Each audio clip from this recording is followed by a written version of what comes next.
사랑이라는 것은 무엇일까요? 사랑은 일방적인 것이라기보다는 쌍방간에 있어져야 합니다. 사랑은 물론 일방적으로 주는 사랑도 있겠지만 서로가 서로를 사랑할 때 그 사랑이 온전해질 수 있다는 것을 우리들은 알 수 있는 것이죠. 그런데 나는 사랑한다라고 여기지만 그 사람은 사랑하지 않습니다.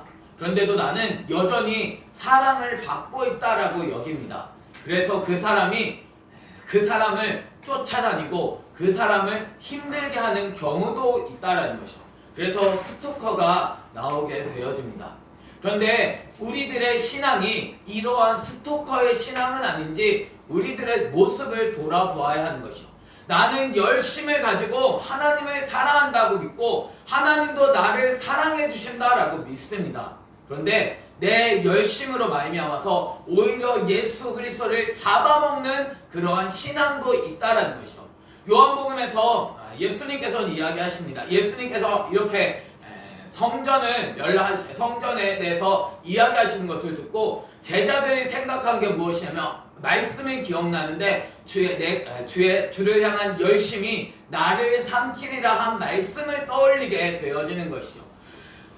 나는 분명히 다른 신앙을 갖고 있다라고 여깁니다. 난 교회도 열심히 출석하고 난 열심히 전도하고 난 열심히 예배를 드립니다. 그런데 그 신앙이 결국 예수 그리스도를 없애버리는 그러한 신앙으로 우리가 살아갈 수 있다는 것이죠. 얼마든지 그렇게 살아갈 수 있습니다. 사랑은 나와 주님과 교제해야 하는 것입니다. 사랑은 그냥 내가 일방적으로 주님께서 주시는 그 일반적인 사랑을 나는 나에게 이렇게 특별하게 받아들이는 그러한 사람들을 있다라는 것이죠. 하나님의 사랑은 말씀을 통하여 우리에게 주십니다. 그런데 말씀은 나는 보지 않습니다. 말씀은 나는 모릅니다. 그냥 오직 나는 내 열심을 가지고 하나님을 사랑할 수 있다는 것이죠. 주님과는 교제가 있어야 하는 것입니다. 그래서 요한일서 우리가 봤지만 사귐이 있어야 한다는 것이죠. 주님이 자기 자신을 알려주시고 우리는 그에 대한 그 반응을 보여서 내가 말씀에 순종하는 삶을 살아갈 때 그 사랑이 온전한 사랑이다라는 사실을 우리에게 가르쳐 주고 있는 것이죠. 그래서 유다서는 우리에게 이와 같이 말해주고 있습니다. 예수 그리스도의 종이요 야고보의 형제인 유다는 부르심을 받은 자 곧 하나님 아버지 안에서 사랑을 얻고 예수 그리스도를 위하여 지키심을 받은 자들에게 편지한다는 거죠. 부르심을 받은 자가 있습니다. 그 사람은 참 복된 삶입니다. 왕의 잔치에 부르심을 받았다라는 것은 참 복된 사람입니다. 그런데 그 왕의 잔치에서 쫓겨나는 사람이 있다는 거죠. 분명히 부르심을 받았음에도 불구하고 교회 안으로 들어왔음에도 불구하고 그 사람이 쫓겨나는 사람이 있다는 것입니다. 왜냐하면 택함을 받지 못했다는 거죠. 그 옷을 입지 못함으로 말미암아서 예복을 입지 않은 자는 그 바깥 어두운 데 나가서 울며 이를 갈미 있으리라 라고 말씀하십니다. 그래서 택함 받은 사람은 많되 청함 받은 사람은 많되 택함 받은 사람은 적으니라 라고 말씀하고 있는 것이죠. 분명히 주님께서 불러주셔가지고 우리를 신앙생활하게 해주셨습니다. 교회 안으로 들어오게 하셨습니다. 그런데 내가 주님을 사랑하지 않는 것이죠. 그래서 부르심을 받은 자를 뭐라고 표현하고 있냐면 하나님 안에서 사랑을 얻은 사람이다 라고 이야기합니다.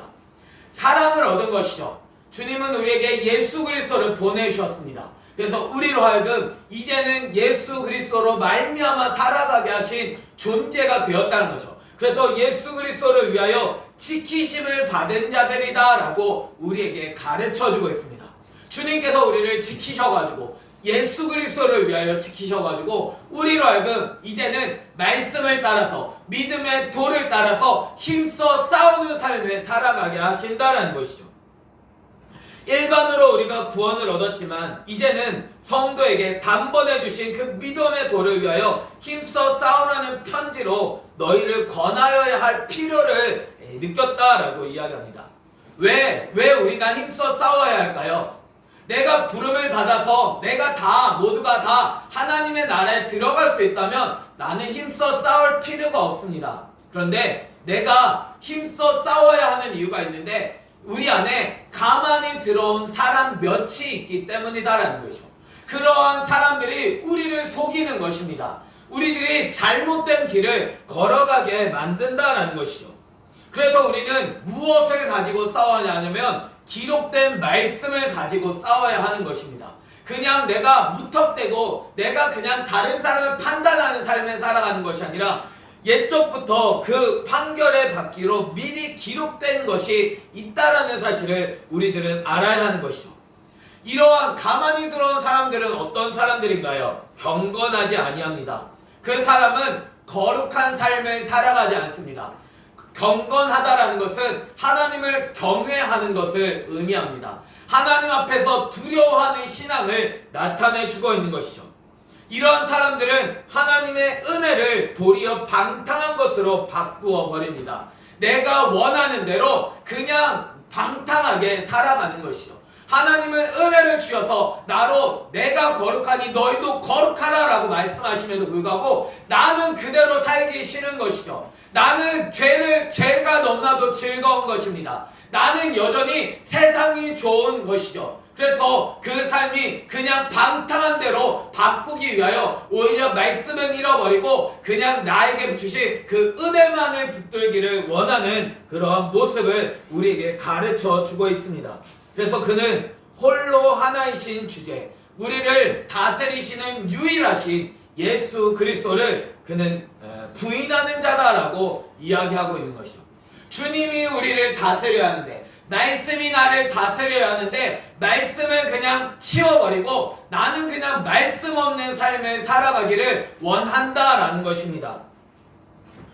이러한 사실을 우리가 알고 있음에도 불구하고 이 유다는 다시금 생각나게 하고자 한다라고 이야기하고 있는 것이죠. 왜냐하면 주님이 구원하신 후에 분명히 출애굽 때 하나님께서 그들을 애굽 땅에서부터 출애굽시켰음에도 불구하고 그 사람들이 모두가 다 가나안 땅으로 들어가지 않았기 때문입니다. 하나님께서 구원을 주셨지만 하나님께서 그 세상 가운데서 더러운 그 죄악 가운데서 건전을 주셨지만 그 모든 사람들이 다 가나안 땅으로 들어가지 않았다는 것이죠. 오늘날에도 마찬가지입니다. 하나님께서 교회로 불러주셨음에도 불구하고 모든 사람들이 다 천국으로 가는 것은 아니다라는 사실을 우리들은 알아야 하는 것이죠. 그래서 주께서 백성을 애굽에서 구원해내시고 후에 믿지 아니하는 자들을 멸하셨다라고 이야기하고 있습니다. 왜 이 사람들은 구원을 내셨지만 이 사람들은 멸망을 당했을까요? 이러한 사람들은 표적 신앙을 가지고 있었던 것이죠. 나는 오직 그 고통 가운데서 건진받기를 원하고 내 문제만 해결되기를 원했다라는 것입니다. 썩을 양식만 원했다라는 것이죠. 내 삶의 주인을 바꾸려고 하지 않고 온전히 주의 말씀 없이도 그냥 살아갈 수 있는 것처럼 그냥 자기를 위해서 오히려 하나님을 이용하는 그런 모습을 보여주고 있는 것이죠. 그래서 믿지 않는 것입니다. 믿는다라는 것은 그냥 내가 주님을 아는 정도가 아니라 주님으로 나의 주인을 바꾸는 것을 의미하고 있는 것이죠. 내가 이제는 내 마음대로 살아가는 것이 아니라 온전히 주의 말씀대로 순종하며 살아가는 삶으로 바뀌는 것이 바로 믿는다라는 의미입니다. 그런데 믿지 않기 때문에 여전히 주님을 가르쳐줘도 다 잊어버립니다. 말씀을 가르쳐줘도 여전히 잊어버리고 만다라는 거죠. 말씀이 남아있지 않습니다. 여전히 주님이 어떤 분이신지, 내가 왜 말씀에 순종해야 하는지 출애굽기에서 우리가 보았지만 여전히 말씀을 끊임없이 가르쳐주면도 불구하고 성전을 어떻게 지어야 된다, 어떻게 내가 구원했다 라는 것을 끊임없이 보여주면도 불구하고 그들은 그 모든 것들을 다 잊어버리고 말았다는 거죠. 그 사람들은 말씀이 주인되지 못했습니다. 여전히 자기의 욕심을 따라서 여전히 자기의 욕망만을 채우기를 원했던 그들의 모습을 보여주고 있는 것이죠. 또 자기 지위를 지키지 아니하고 자기 처소를 떠나버렸습니다. 자기의 주제를 알지 못하는 것이죠. 자기에게 처음 자리를 주셨음에도 불구하고 그 첫 자리를 떠나가 버리고 말았습니다. 나를 어떻게 구원해 주셨는지를 잊은 것이죠. 그 사람들이 그냥 애굽 땅에서 고통 가운데서 있었는데 그들을 구원해 내주셨음에도 불구하고 그들은 자기가 어떠한 상태에 있었는지 잊어버렸습니다. 그래서 끊임없이 이야기합니다. 나가 애굽 땅에 있었을 때가 참 좋았었는데, 거기에서 살았던 것이 정말 좋았었는데 왜 이렇게 광야로 이끌어내가지고 우리를 이렇게 괴롭히는 거야? 라고 불평불만하는 삶을 살았다라는 것이죠. 그래서 자기주의를 지키지 아니하고 자기 처소를 떠난 천사들을 큰 날의 심판까지 영원한 결박으로 흑암에 가두셨다라고 말씀하고 있는 것이죠. 또한 소돔과 고모라와 그 이웃 도시들도 그와 같은 행동으로 음란하며 다른 육체를 따라가다가 영원한 불의 형벌을 받았다라고 이야기합니다. 내 욕심을 따라서 주님을 주인으로 삼기보다는 오히려 다른 육체를 따라서 내가 원하는 대로 끊임없이 세속적으로만 살아가는 그러한 사람들을 영원한 불의 형벌 가운데 두셨다라는 거죠. 이것이 거울이 되어지는 것입니다. 이것이 기록된 말씀으로 나를 비추어 보면서 나는 정말 이러한 표적 신앙이 아니고 나는 그냥 내가 첫 자리를 잊어버린 교만한 사람이 아니고 내가 정말 욕심을 따라서 다른 육체로 따라 음란하게 살아가는 사람이 아닌지 우리들을 돌아보도록 그렇게 거울을 우리에게 주셨다라는 것이죠. 또한 꿈꾸는 사람들도 그와 같이 육체를 더럽히며 권위를 없이 여기며 영광을 비방한다라고 말합니다. 내게 주신 그런 환상들, 그냥 내가 꿈꾸는 것, 내가 환상 본 것, 내가 은사를 통해서 받은 그것을 붙들고 그게 전부인 양, 그것으로 인해서 내가 이제 말씀 필요 없다라는 것이죠. 자기가 모든 것을 다 할 수 있는 것처럼 내 만족을 위하여 살아가는, 그래서 다른 사람을 비방하고 다른 사람에 대해서 말을 듣지 않는 그들의 모습을 보여주고 있습니다. 그런데 천사장 미가엘도, 그렇게 능력이 있는 천사장 미가엘도 모세의 시체에 관하여 마귀와 다투어 변론할 때 비방하는 판결을 내리지 않았다는 거죠. 우리의 존재의 자리는 어디냐면 내가 심판하는 존재가 아니라 나는 판결을 받아야 할 존재입니다. 그래서 나는 입 밖으로 내가 그냥 함부로 이야기할 수 없는 것이죠. 다른 사람에 대해서 내가 비방할 수 없는 것입니다. 천사장 미가엘도 다른 사람에 대해서 모세의 시체를 가져가려고 하는 그 마귀에 대해서도 그냥 함부로 대하지 않았다라는 것을 우리에게 가르쳐 주고 있는 거죠. 오직 주께서 너를 꾸짖으시기를 원하노라, 주님께 심판을 맡겨버렸다라는 거죠. 주님께서 다스리시는 것을 믿지 못하기 때문에 내가 심판자의 자리로 나아가려고 합니다. 하나님께서 공의로 이 세상을 다스림에도 불구하고 내가 오히려 그것을 내가 이루고자 하는 그러한 마음들이 우리에게 있다라는 사실을 우리들은 돌아보아야 하는 것이죠. 그래서 이러한 사람들은 이성 없는 짐승이다 라고 이야기합니다. 이성 없다라고 하는 것은 알로고스라고 하는 단어로서 말씀이 없는 것을 의미하고 있는 거죠. 말씀이 없기 때문에 분별할 수 없고, 분별할 수 없으니까 이성 없는 그러한 짐승과 같다라는 것입니다. 그래서 그들은 알지 못하는 것을 비방한다는 거죠. 내가 알지도 못하는 것, 그것을 붙들고서 내가 다 아는 것 마냥 그것을 비방합니다. 그래서 본능으로 아는 그것으로 멸망한다라고 말씀하고 있습니다. 그래서 이 사람들이 바로 화 있는 사람들이다라고 이야기하고 있는 거예요. 이 사람들은 가인의 길에 행했습니다. 살인자의 길에 행했다라는 것이죠. 내가 다른 사람이 나보다 의롭습니다. 다른 사람이 우리 정인이 사건만 봐도 다른 그 아이, 정말 죽어가는 부모님이 없는 그런 아이를 입양한다라는 것이 참 어려운 일입니다. 그럼에도 불구하고 그렇게 입양한 사람들, 그런 사람들은 이제 하나의 꼬투리를 잡은 것이죠. 물론 그 사람이 잘못했습니다. 학대를 해가지고 죽였다라는 것 자체가 그들은 심판받을 만한 일을 한 것입니다. 그러나 그러한 사람들을 향하여 우리가 살인자의 삶을 살아서는 안 된다라는 것이요. 가인이 되어가지고 내가 그러한 사람들을 죽이는 삶을 살아가서는 안 된다라는 것입니다.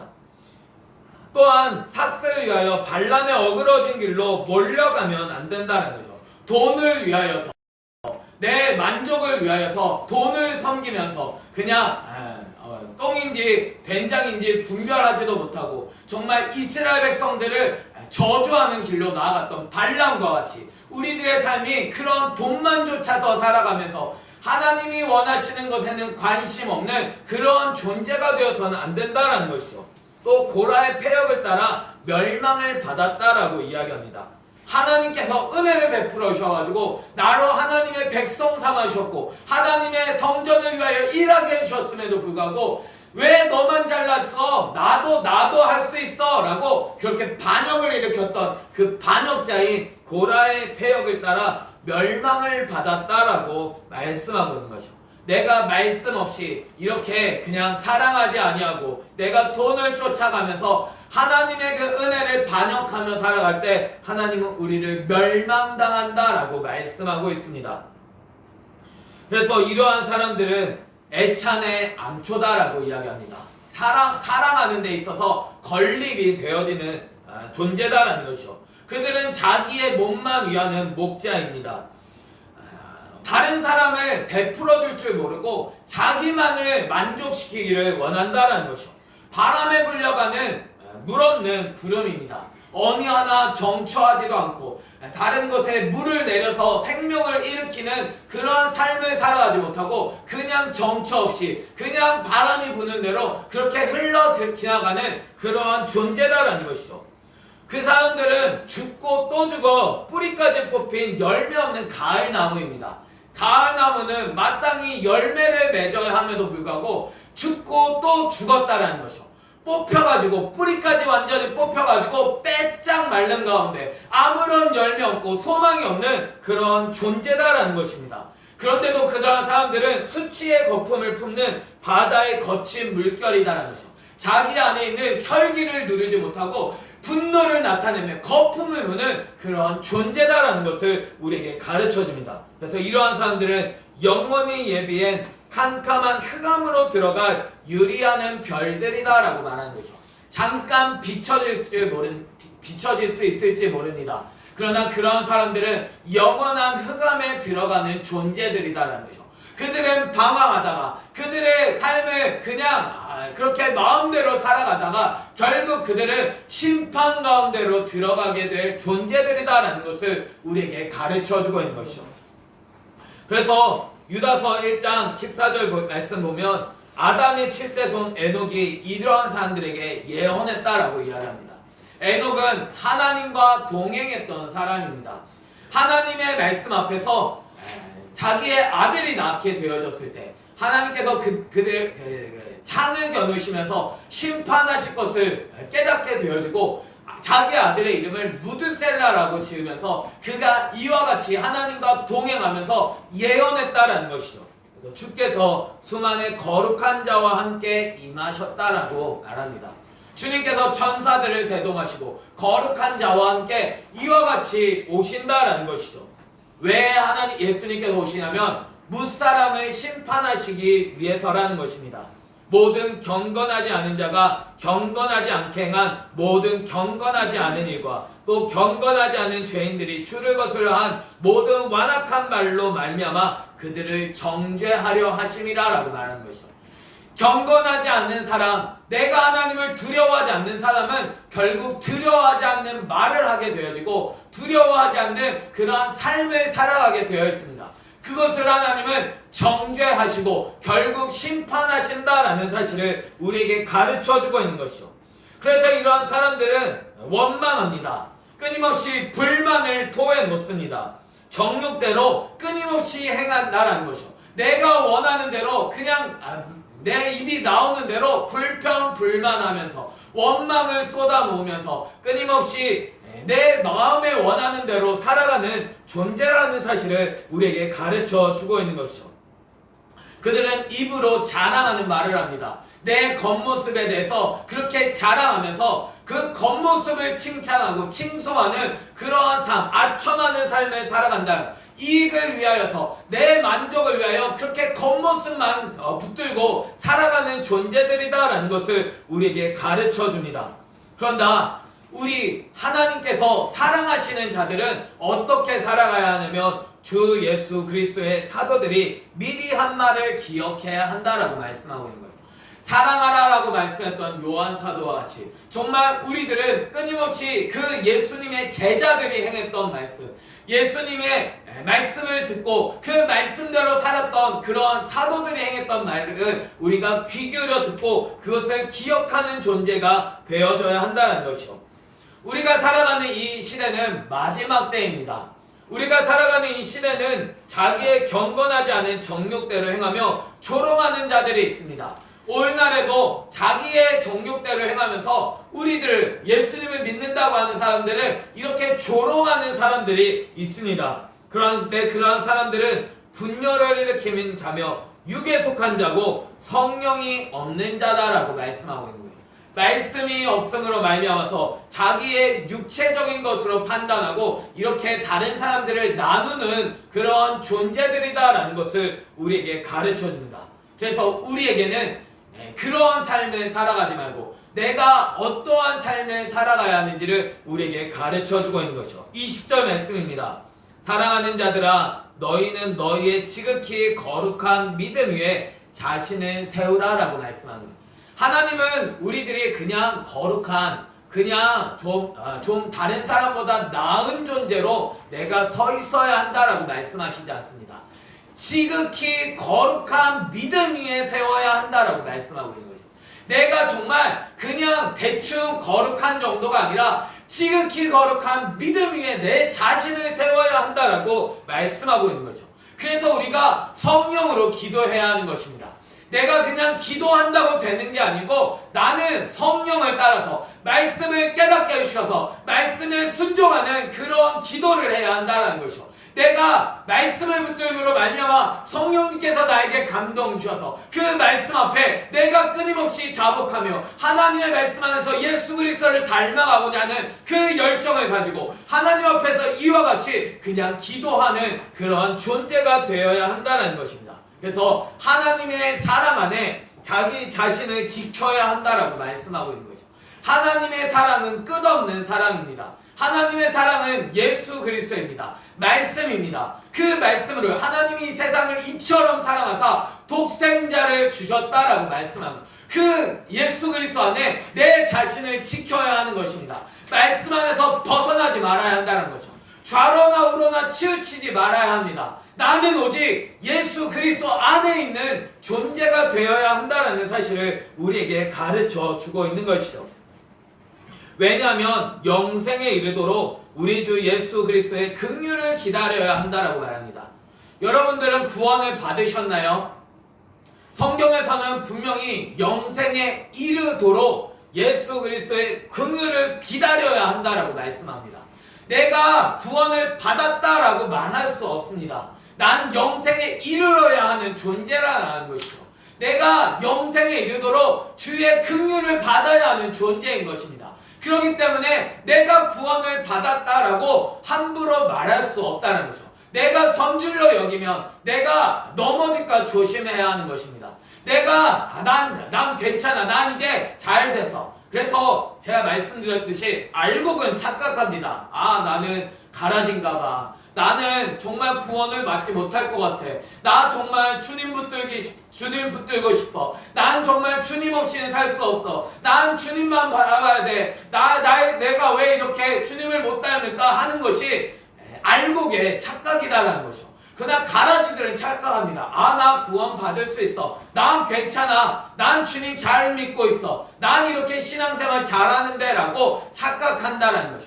주님은 우리들에게 끊임없이 표대를 향하여 전진하라라고 말씀하시면서 구원을 이루라라고 말씀하시는 분이시지, 내가 정말 구원을 받았다라고 내가 자만하면서 내 만족을 누리면서 살아가라라고 말씀하시지 않습니다. 끊임없이 날마다 내가 죽노라라고 말하는 그러한 신앙의 모습이 있어야 된다라고 우리에게 가르쳐 주시는 분이시다라는 거죠. 예수 그리스도가 누구이신지 알지 못하기 때문에 내가 그 예수 그리스도를 붙들지 못하고 여전히 나는 긍휼을 받은 자처럼 나는 여전히 내 만족을 위하여 살아가는 그러한 존재가 되어진다는 것을 우리에게 가르쳐 주고 있는 것이죠. 또한 여기서 끝나는 것이 아닙니다. 어떤 의심하는 자들을 긍휼히 여겨야 한다라고 우리에게 가르쳐 주고 있는 것이죠. 분명히 우리 가운데 우리 주변에도 예수님에 대해서 믿지 못하고 의심하는 사람들이 있습니다. 그러한 사람들에 대해서 저 사람들 저렇게 의심만 하다니 하고 그러한 사람들을 비판하고 판단하는 삶을 살아가라고 하지 않고 긍휼히 여겨야 한다라고 우리에게 가르쳐 주고 있는 것이죠. 또한 불 속에서 그러네요 구원하라라고 말합니다. 어떤 자들은 지금 이렇게 불 가운데서 고통 가운데 살아가고 있는 그런 사람들, 죄 가운데서 정말 자기가 어떻게 건짐을 받을지 알지 못해서 그렇게 죽어있는 그런 사람들을 건져내야 한다라고 우리에게 가르쳐 주고 있는 것이죠. 또 어떤 자는 그 육체로 더럽힌 옷까지도 미워해야 한다라고 말합니다. 우리는 철저하게 죄악은 미워해야 하는 것입니다. 그러한 죄악된 옷을 입으며 살아가는 사람들의 그 옷까지도 우리는 미워하면서 그러나 특별히 두려움으로 긍휼히 여겨야 한다라고 말씀하고 있는 거예요. 내가 그러한 죄를 지을까봐 나 또한도 두려워하면서 나는 긍휼히 여기고 그러한 사람들을 향해서 긍휼히 여기는 그러한 삶이 되어야 한다라고 말씀하고 있는 것이죠. 24절 말씀 보면 능히 너희를 보호하사 거침이 없게 하시고 너희로 그 영광 앞에 흠이 없이 기쁨으로 서게 하실 분이시 있다라고 얘기합니다. 그분이 우리가 잘 아는 예수 그리스도입니다. 예수 그리스도는 우리가 흠이 있는 상태에서 나에게 오면 그래 괜찮아 해주시는 분이 아닙니다. 우리가 믿고 있는 것처럼 그냥 너 믿으니까 넌 구원받아 이렇게 해주시는 분이 아니다라는 것이죠. 내가 지금 믿고 있는 예수님이 지금 잘못됐다라는 사실을 우리는 알아야 합니다. 주님은 어떤 분이시냐면 능히 너희를 보호하신다는 거죠. 능히 내가 죄를 짓지 않도록 나를 보호해 주시는 분이십니다. 내가 말씀을 붙들므로 말미암아서 내 안에 정말 악한 자가 만지지도 못하도록 나를 보호해 주시는 분이시다라는 것이죠. 그래서 내가 거침이 없게 하십니다. 내가 넘어지지 않게 하신다는 것이죠. 내가 죄 없는 자가 되게 하신다는 것입니다. 하나님은 그래서 하나님을 믿는 자는 죄를 짓지 아니한다라고 요한일서는 우리에게 가르쳐주고 있는 거예요. 내가 하나님을 믿는다 하면서 내가 죄에 넘어지는 삶을 살아갈 수 없습니다. 분명히 그 사람은 분명히 자기 자신을 돌아보는 사람입니다. 마음에서부터 올라오는 그 죄와 싸우는 사람입니다. 피 흘리기까지 죄와 싸우라고 말했던 히브리 기자와 같이 우리는 끊임없이 내 안에서부터 올라오는 그 죄와 싸우고 있기 때문에 그 사람은 무죄한 자가 되어지는 것이죠. 그냥 내가 죄를 지으면서 내가 주일 나와서 하나님 내가 일주일 동안 이렇게 죄 지었습니다 하고 또 일주일 동안 열심히 죄 짓다가 다시 또 와서 하나님 내가 이번 주에도 또 죄 지었습니다 이랬다가 또 일주일 동안 열심히 죄 짓고 다시 또 돌아와서 주여 내가 일주일 동안 죄 지었습니다 이런 삶을 살아가게 하시는 분이 아니다라는 거죠. 주님은 우리들을 말씀 앞에서 철저하게 순종함으로 말미암아 죄 없는 자가 되게 하신다라는 것입니다. 물론 그 사람 넘어질 때 있습니다. 그러나 주님께서 그것을 닦아주시면서 나로 완전한 자로 세워가신다라는 것이죠. 내가 분명히 잘못할 수 있습니다. 내 삶이 완전할 수 없습니다. 나는 끊임없이 자라가야만 합니다. 자라가면 자라갈수록 내 안에 있는 죄악들은 끊임없이 드러나게 되어집니다. 밭을 갈게 되어질 때 밭에 맨 위에 그냥 자잘한 그 돌멩이들이 있고 그 밑에 굵직굵직한 그 돌멩이들, 바위덩이가 있는 것과 같이 우리들 가운데 맨 처음에는 그 겉에 있는 죄악들을 내가 발견하고 치워버리다가 이제는 점점 더 깊어지면 깊어질수록 내 안에 있는 정말 무시무시한 그 죄악들이 발견되어짐으로 말미암아 여전히 그러한 죄악들을 끊어내는 그러한 존재가 되어져야 하는 것이죠. 내 삶이 끊임없이 말씀으로 말미암아서 내 안에 분명히 겉에 있는 것들은 치웠다라고 여겼는데 내 안에서 발견된 그 죄로 말미암아 나는 끊임없이 주님의 긍휼을 구하면서 나는 하나님 앞에 엎드려 우는 삶을 살아가게 되어진다라는 것이죠. 그래서 주님은 우리를 흠이 없이 그 영광 앞에서 흠이 없이 기쁨으로 서게 하실 분이십니다. 내가 그냥 주님이 오신다고 할 때 내가 어떡하지? 오늘 주님이 오시네. 나 준비도 안 됐는데 이렇게 서게 하시지 않고 주님은 우리들을 말씀에 순종함으로 살아가다가 정말 주님이 오실 때 와 주님 오셨다 와 하고 기쁨으로 내가 서게 하실 분이시다라는 거죠. 영광 앞에서 흠이 없게 정말 기쁨으로 서게 하실 분이시다라고 우리에게 가르쳐 주고 있습니다. 그래서 그 우리 구주 홀로 하나이신 하나님께 우리 주 예수 그리스도로 말미암아 영광과 위엄과 권력과 권세가 영원전부터 이제와 영원토록 있을 것이다 라고 말씀하고 있는 것이죠. 그래서 우리가 오늘 살펴봤던 사무엘상을 우리가 같이 한번 보려고 합니다. 사무엘상으로 넘어가게 되어지면요, 사무엘상에서는 우리에게 하나님의 나라를 어떻게 세울지를 우리에게 가르쳐주고 있습니다. 하나님의 나라는 내 힘으로 세워지는 것이 아닙니다. 하나님의 나라는 하나님의 사랑을 받음으로 말미암아 세워진다라는 사실을 우리에게 가르쳐주고 있는 것이죠. 여기 처음 이 사무엘상의 배경은 무엇이냐면 사사기입니다. 왕이 없음으로 말미암아서 자기 소견에 좋은 대로 행하는 그러한 시대였다라는 것을 우리에게 가르쳐줍니다. 그러한 곳에 에브라임 그 지파, 에브라임 산지에 라마다임 소빔에 에브라임 사람 엘가나라는 사람이 있었다라고 이야기하고 있는 것이죠. 이 에브라임이라고 하는 뜻은 두 배의 과일이라고 하는 뜻을 가지고 있습니다. 그러한 정말 풍성할 것 같은 그러한 곳에 정말 높은 파수꾼들의 높은 갑절의 높은 곳이 라마다임 소빔이라고 하는 그런 곳에서 에브라임 사람 정말 열매가 많은 사람 엘가나라고 하는 그러한 사람이 있다는 것을 우리에게 가르쳐주고 있는 거죠. 이 엘가나는 하나님께서 소유하셨다라는 그러한 뜻을 가지고 있습니다. 근데 이 사람이 어떠한 그 조상들이 있는지를 우리에게 가르쳐주고 있는 거예요. 그래서 현손에서부터 증손 또 손자 또 아들에 이르기까지, 그러니까 아버지에서부터 할아버지, 그 증조 할아버지, 고조 할아버지까지 우리에게 지금 가르쳐 주고 있는 것이죠. 맨 처음 고조 할아버지가 누구냐면 숲이라고 하는 사람입니다. 이 숲이라고 하는 사람의 뜻은 무엇이냐면 꿀송이다라고 하는 뜻을 가지고 있습니다. 꿀이 흘러 넘치는 그러한 사람이다라는 거죠.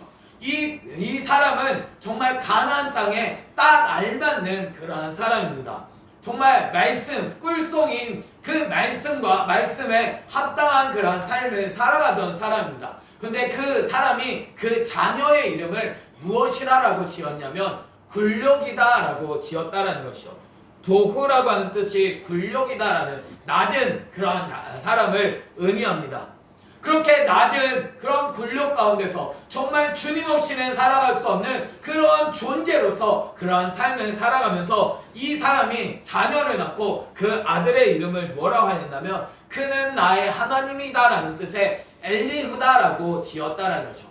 주님을 하나님으로 모시면서 하나님이 어떤 분이신지를 정확하게 붙드는 그러한 삶의 모습을 가졌습니다. 또 이 엘리후라는 사람, 그 사람은 자기의 아들을 자비로운이라는 뜻의 그 여로함이다라고 하는 뜻의 이름을 지어준 것이죠.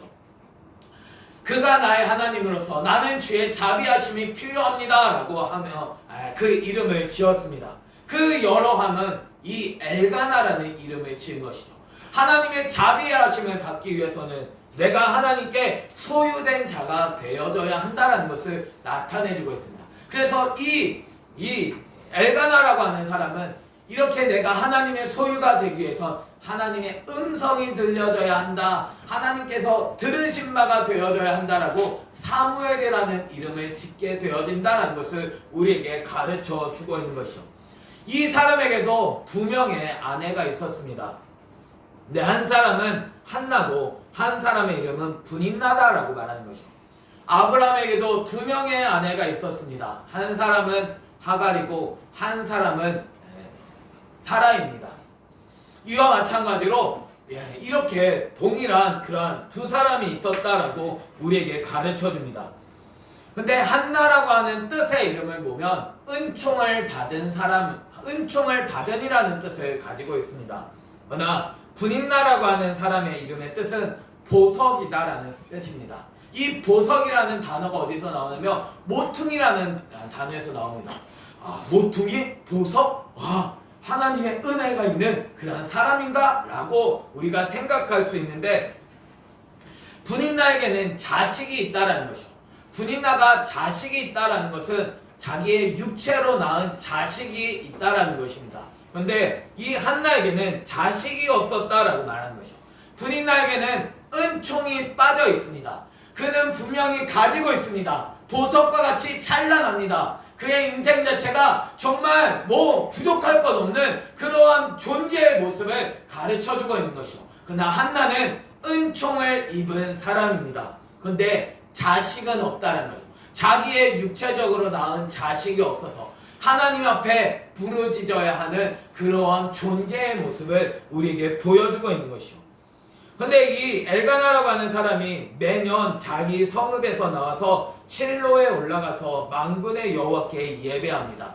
우리의 삶은 이와 같이 날마다 내 성읍에 머무르는 존재가 아니라 내가 실로로 나아가서 내 자신을 철저하게 만군의 여호와 앞에 예배하면서 내가 그 앞에 엎드리면서 하나님의 말씀 앞에 내가 죽어지는 신앙이 되어져야 한다는 것을 우리에게 보여주고 있는 거예요. 그래서 제사를 드립니다. 나를 죽이는 신앙이 되어져야 한다는 거죠. 날마다 나를 죽이면서 날마다 주님을 닮아가는 그러한 삶을 살아가야 한다는 모습을 우리에게 보여주고 있는 것이죠. 그런데 이 당시에 엘리의 2 아들 홈리와 비느하스가 여호와의 제사장으로 거기에 있었다라고 이야기합니다. 이 엘리라고 하는 사람의 뜻을 보면 이 사람은 높은 사람입니다. 그래서 그 2 자녀의 이름의 뜻을 보니까 홈리는 주먹으로 싸우는 사람입니다. 비느하스는 뱀의 입이라고 하는 그런 뜻을 가지고 있습니다. 이러한 사람은 하나님께서 이미 심판을 명령하셨던 이다말이라고 하는 그런 후손이다라는 것을 우리들은 살펴볼 수 있습니다. 그래서 이러한 사람들은 끊임없이 살인의 삶을 살아가는 것이죠. 뱀의 입, 그냥 사단의 말과 같이 또 그 사람은 여전히 다른 사람을 주먹으로 때리는 그러한 살인의 삶을 살아가고 있는 사람이 이 당시에 여호와의 제사장으로 있었다는 거죠. 오늘날에도 동일한 삶을 살아가는 동일한 모습의 교회가 있다는 사실을 우리는 알아야 합니다. 교회라고 해서 안전한 곳이 아니다라는 거죠. 그냥 교회 강단에서 끊임없이 거짓의 말을 쏟아놓는 사람들도 있습니다. 끊임없이 다른 사람을 죽이고 끊임없이 화살을 돌려서 끊임없이 죽이는 삶을 살아가는 그런 삶이 있다는 거죠. 우리는 내 자신의 모습을 돌아봐야 합니다. 말씀 앞에서 나를 돌아보고 말씀 앞에서 나를 고치는 삶을 살아가고, 그래서 내가 고쳐짐 받은 것으로 말씀을 전파되어야 함에도 불구하고 그런 말씀이 정말 나를 보기보다는 이 말씀 저 집사님을 향해서 이야기해야지, 이 말씀 저 권사님이 들어야 돼 라는 것으로 끊임없이 다른 사람을 죽이는 데 사용하는 그런 사람들이 있다는 것이죠. 이와 같이 여호와의 제사장으로 거기에 있으니까 그 시대가 얼마나 어두운 시대다라는 사실을 우리에게 가르쳐주고 있는 거예요. 그런데도 엘가나는 자기 자신을 죽이는 삶을 살아갔다라는 것입니다. 그래서 제사를 드리는 날에 제물의 분깃을 그의 아내 분인나와 그의 모든 자녀에게 주고 한나에게는 갑절을 주었다라고 이야기하고 있는 것이죠. 제물의 분깃, 몫의 분깃의 몫을 그의 아내인 분인나와 그의 모든 자녀에게 주었습니다. 근데 한나에게는 갑절을 주었다라고 이야기합니다. 그런데 이 갑절이라고 하는 단어를 보면 코, 또 얼굴을 나타내는 그러한 단어를 사용합니다. 그냥 갑절이다라는 뜻을 가진 단어를 사용하는 것이 아니다라는 거죠. 그 얼굴, 생명을 주었다라는 것을 의미합니다. 사랑하기 때문에 그런 사람에게 재물을 준 것이 아니라, 목을 준 것이 아니라, 목은 그런 분인나에게 주고, 목은 또 그 자녀에게 주고, 한나에게는 그 생명을 주는 그런 삶을 살았다라고 이야기하고 있는 거죠. 왜냐하면 그 사람을 사랑했기 때문이다라고 이야기하고 있는 것이죠. 그러나 여호와께서 그에게 임신하지 못하게 하셨습니다. 하나님께서 태를 닫아버리셨다. 하나님께서 지금 간섭하고 있는 사람이 바로 한나다라는 것이요.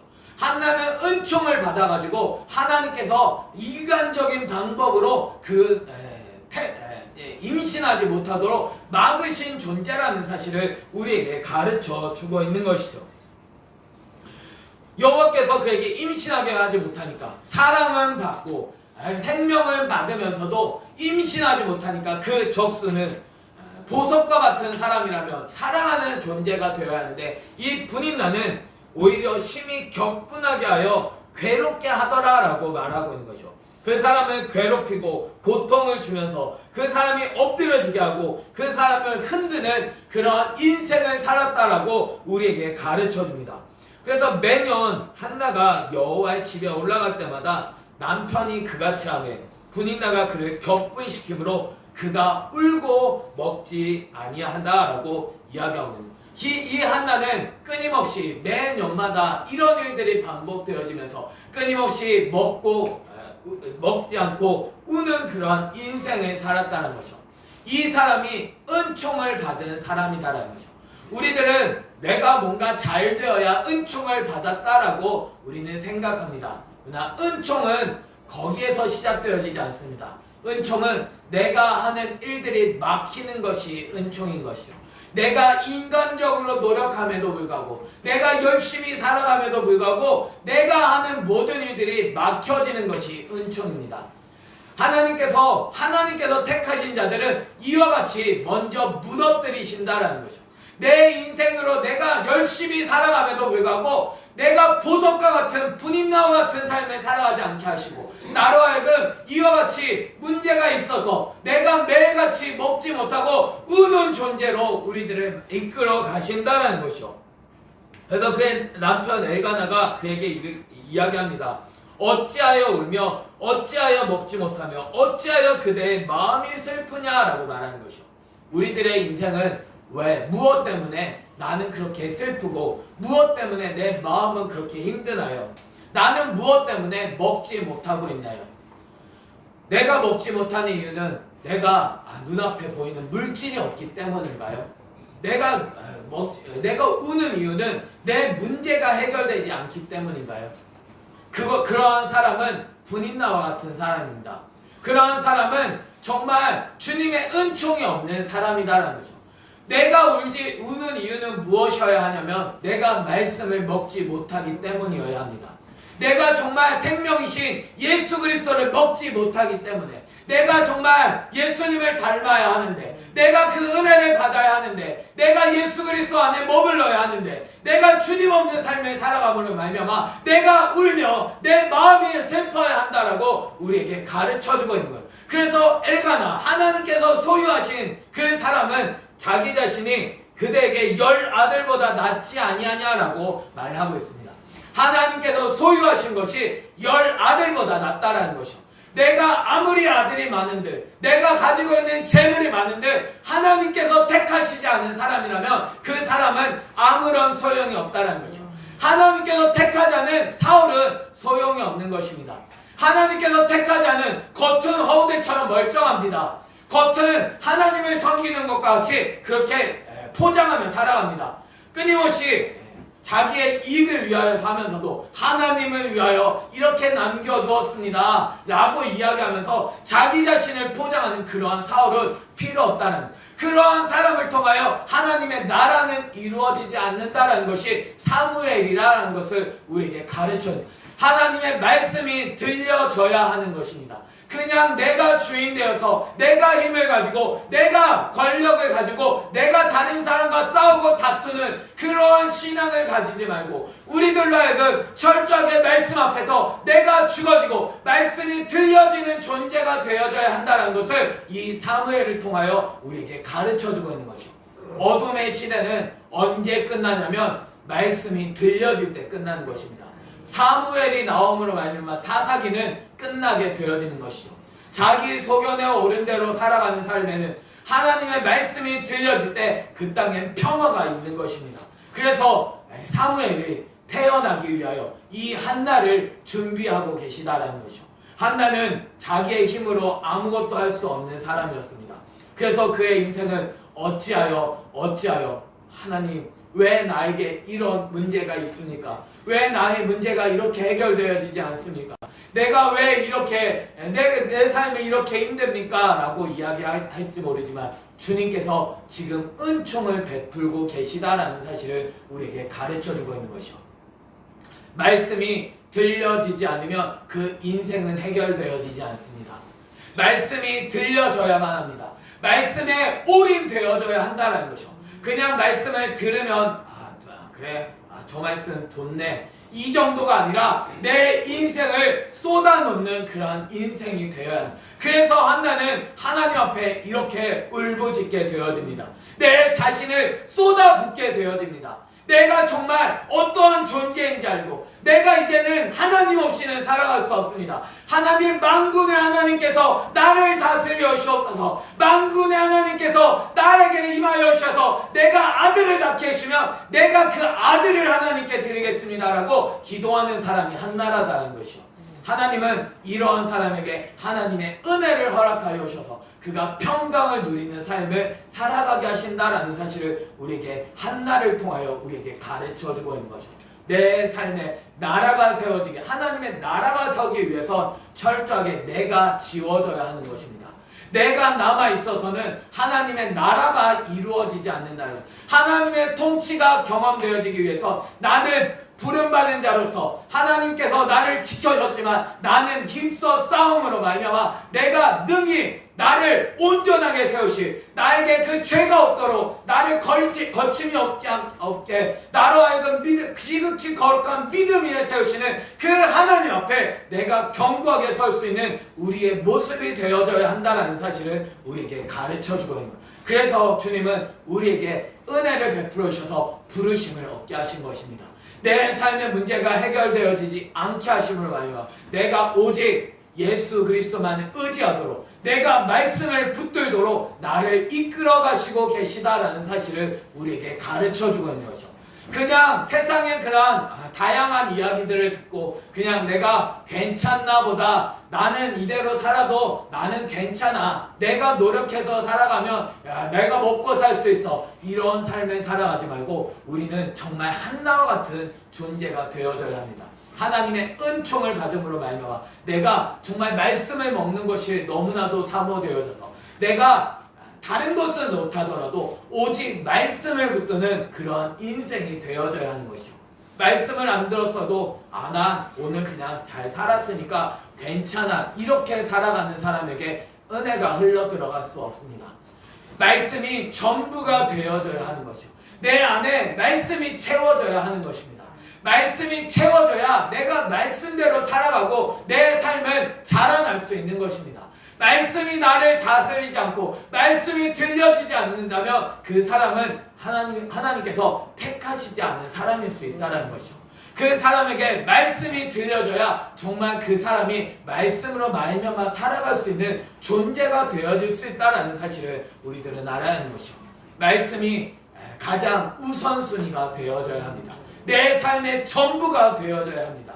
내 삶을 내가 해야 할 본업은 무엇이냐면 내가 하는 일이 아니라 내가 말씀이 나의 본업이어야 한다는 거예요. 말씀 때문에 내가 그 부업을 하는 것입니다. 말씀은 나를 생명을 주시는 분이십니다. 참떡이 말씀이다라는 거죠. 썩을 양식을 위하여 일하지 말고 우리는 썩지 아니할 참떡이신 예수 그리스도를 먹어야 한다라고 우리에게 가르쳐 주고 있는 것이죠. 말씀을 먹지 않으면 내가 아무리 노력하고 애쓴다 할지라도 세울 때가 있으면 무너질 때가 있고, 내가 나무를 심을 때가 있으면 그 나무를 뽑아버려야 할 때가 있는 그러한 삶을 살아갈 수밖에 없습니다. 내 인생이 정말 말씀으로 견고하게 서기 위해서 내 전부가 예수 그리스도에게 쏟아붓는 인생이 되어져야 한다는 사실을 우리에게 가르쳐주고 있는 거죠. 나의 주인은 누구신가요? 나의 몫은 무엇인가요? 나의 몫이 보석, 그냥 내가 가지고 있는 자식이 나의 몫이고, 내가 제사의 그 제밥만 얻기를 원하면서 그렇게 살아가고 있나요? 아니면 나의 양식은 오직 예수 그리스도로 하나님의 말씀 앞에 내가 복종하며 살아가는 삶을 살아가고 있나요?